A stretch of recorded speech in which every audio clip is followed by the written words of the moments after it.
Hey everybody, meteorologist Brad Petovich here. Let's talk about the change in the pattern. We've had a little bit of a January thaw to kick off the new year, but times are changing. Are we going to see blast of cold air? I wouldn't call it a blast, but maybe a return just to normal would be nice, and that's kind of what we're going to see here over the next 24 to 36 hours. So I'll get to the good news first. Let's get right to the forecast. Ski Southeast mountain forecast this week, Thursday night. Now, starting Thursday night, we'll have the potential to start making snow again. So Thursday night in both North Carolina, Tennessee, Eastern Tennessee, up into West Virginia, Maryland, starting Thursday night. We're probably going to see a little bit of snow. Don't get too excited for this. I've asked a lot about this. This looks like a really marginal northwest flow, maybe a snow shower event. It's really about the cold, and it's overnight cold. This will not be 24-hour snowmaking capabilities, but pretty much every night starting Thursday night into Monday, we're going to be able to make snow. So we can replenish the base that's melted from the warm, wet weather, and we should have some pretty good conditions this weekend, especially as the groomers and the snowmakers get cooking, because they'll have the overnights to get things going. Let's start with the temperatures first, because I'll show you the temperatures. Pretty warm right now, but we're definitely seeing a cold front move through and cooler temperatures. You can see by Friday morning, noticeably cooler in the spine of the Appalachians. You're starting to see temperatures in the teens and 20s. So overnight lows will be cold enough for snowmaking, warming up in the afternoon, which is great for skiing, by the way. At night, cooling off again Friday night into Saturday. A little bit of a warm up maybe Saturday night into Sunday, but we're probably going to see a little bit of natural snow and then maybe some cooler air for the beginning of next week before things moderate just a little bit. Let me show you the storm systems moving through. So this is the storm system into the middle of the week, but look on the back side of this. This is with a little bit of northwest flow. This is not a huge deal, but enough that, yeah, we should get a nice dusting to maybe a couple inches in some of the favored spots, especially West Virginia and Wisp. And then we got another system coming in Saturday night into Sunday morning, and it's just cold enough, especially in the high elevations. This will probably be some snow mixed with rain going into Saturday night into Sunday morning, and then Sunday afternoon, maybe some rain going into Monday before that system moves through. Again, all these systems are kind of marginal, to be honest with you. We'll take a look at the snowfall forecast here because I want to show you what it's going to look like as we go into the next 10 days. So I'm going to go all the way through the weekend. There's the Friday system again.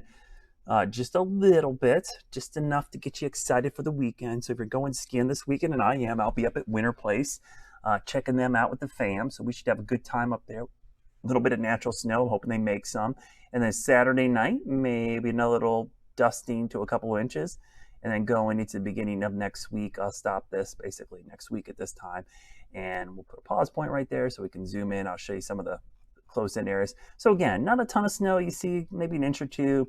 I'm heading up towards Winter Place. I'm hoping for 2, maybe 3 inches if we're lucky. Up towards Snowshoe, Canaan Valley, Timberline, Wisp, in that 1 to 4 inch range. But it's really more about the cold temperatures. Now, speaking of the cold temperatures, let's take a look at the long range. Are we seeing any pattern changes? Okay, so this is the 500 millibar charts. For people that aren't used to looking at these, one of the things I look at is I look for storminess. And again, this is going into the weekend, and you can see that storm moving across the Mid-South. So that's why there's a pretty good opportunity for at least some natural snow, but it's a cutoff low. That's not a great opportunity.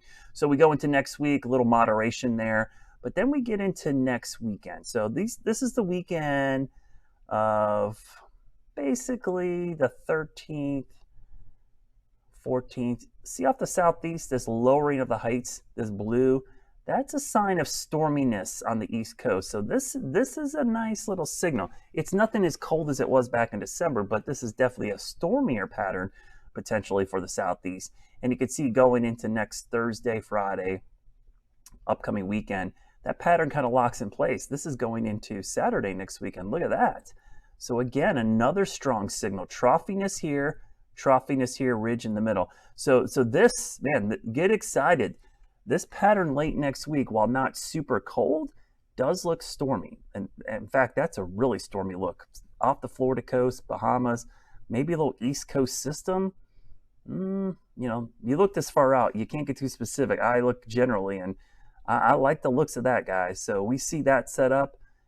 And again, the time frame is next weekend. This is valid Saturday night into Sunday morning. So next weekend is looking very intriguing right now as we look into the long range. So maybe our first real big natural snow setup that we've seen. And it looks like it stays pretty tranquil as we go all the way out to the 18th. Again, little bit of a ridge, but not much. This is pretty zonal Heck, this time of year, because it's the coldest time of the year, if you can just have average temperatures, you're doing pretty good. So good news for this weekend, and maybe some signals, maybe a southeast storm coming up late next week. As always, have a great middle of the week, and think snow.